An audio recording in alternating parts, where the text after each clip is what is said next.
নমস্কার বন্ধুরা, লবঙ্গ ফুলের আরও একটি নতুন ভিডিওতে আপনাদের স্বাগত জানাই। দোকান থেকে তো ধোকা আপনারা প্রায় কিনেই খান, বাড়িতে এভাবে একবার ধোকা বানিয়ে দেখুন। কথা দিয়ে বলতে পারি খেতে খুবই ভালো হবে। প্রথমেই আমি মটর ডালটা 2 ঘন্টার মতন ভিজিয়ে রেখেছিলাম। তারপর তাতে কিছুটা আদা কুচি আর 2টো কাঁচা লঙ্কা দিয়ে আমি সেটা বেটে নিয়েছি। মিক্সিতে বাটতে পারেন, কেউ শিলেও বাটতে পারেন, সেটা আপনাদের পছন্দ। এরপর কড়াইয়ে তেল দিয়ে সেই ডাল বাটাটা ভালো করে একটু কষিয়ে নেব। এই কষানোর সময় এর মধ্যে আমি কিছুটা হলুদ গুঁড়ো, কিছুটা হিং আর পরিমাণ মতন নুন দিয়ে দেবো। যেহেতু ডালটা এই বাটিতে আমি রেখেছিলাম, তাই এই বাটির ধোয়া জলটাও আমি এর মধ্যে দিয়ে দিচ্ছি। এবার ভালো করে যতক্ষণ না ডালটা কষে যাচ্ছে ততক্ষণ এটাকে নাড়াচাড়া করতে থাকবো এবং পুরোপুরি এটা শুকনো হয়ে অটোমেটিক কড়াই থেকে ছেড়ে যাবে। এরপর ভালো করে এটা যখন শুকনো শুকনো হয়ে যাবে, এরপর একটা থালার মধ্যে নামিয়ে নেব এবং গরম অবস্থা থাকতে থাকতে ভালো করে হাত দিয়ে গোল শেপ দেব, যাতে ডালটা ভালোভাবে জমাট বেঁধে যায়। এটা ঠান্ডা হয়ে গেলে এত ভালো হবে না, তো আপনারা পারলে গরম থাকতে থাকতে খুন্তি বা হাতা যে কোনো কিছুর মাধ্যমে এরকম গোল করে শেপ দিয়ে থাকবেন। আমি যেরকমভাবে দেখাচ্ছি ঠিক এরকমভাবে।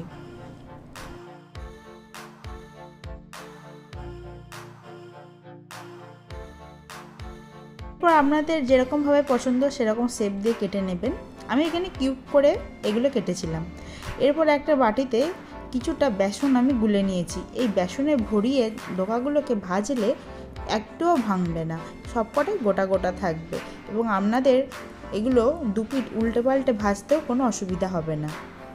এরকমভাবে আমি ধোকাগুলো কেটে নিয়েছিলাম। এবার এইগুলো আমি ভেজে নিচ্ছি এক এক করে।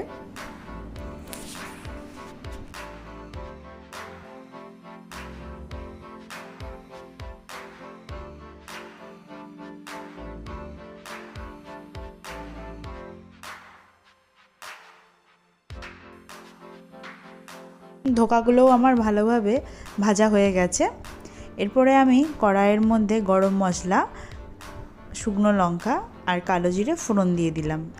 আর এর মধ্যে গুঁড়ো হিং বা আরেকটা যেটা আঠালো আঠালো হিং থাকে সেটাও আমি এর ফোড়নে দিয়ে দিয়েছি এবং আমি টমেটো আর একটা ক্যাপসিকাম মাঝারি সাইজের বেটে রেখেছিলাম যাতে গ্রেভিটা একটু ভালো হয়, এবং সেটাও আমি এর মধ্যে দিয়ে দেবো। তেজপাতাটা আমি প্রথমে ফোড়নে দিতে ভুলে গিয়েছিলাম, তাই তেজপাতাটা আমি এই মশলার সাথে দিয়ে দিয়েছি।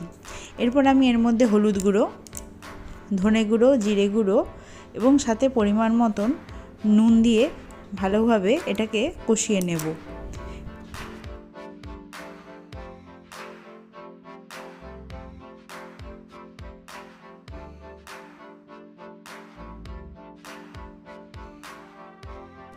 এবং সবশেষে এখানে কিছুটা পরিমাণ আদা বাটাও আমি দিয়ে দেবো। এরপরে মশলা ধোয়া জল আমি এর মধ্যে দিয়ে ভালো করে মশলাটা কষতে থাকবো।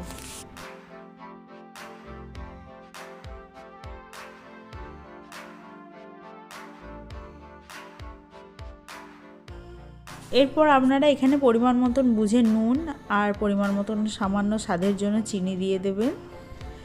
এতে কালারটা যাতে ভালো আসে সেই জন্য আমি কিছুটা কাশ্মীরি রেড মির্চের গুঁড়ো ইউজ করেছি।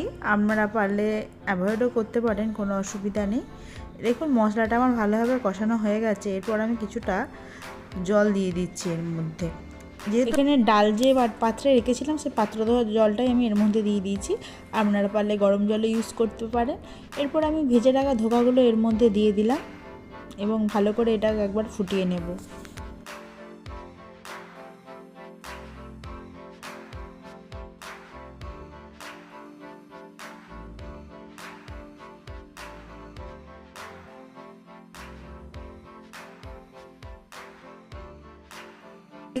ধোকাগুলো দেওয়ার পর এটা ভালো ফুটছে। এরপরে আমি এর মধ্যে কিছুটা ধনেপাতাও দিয়ে দিয়েছি এবং সবশেষে নামানোর আগে কাসুরি মেথি দিয়ে দিয়েছিলাম। এই কাসুরি মেথি দিলে কিন্তু এই ধোকার স্বাদটা একটু আলাদাই আসে। এবং আমার এই ধোকার ডালনা রেডি একদম।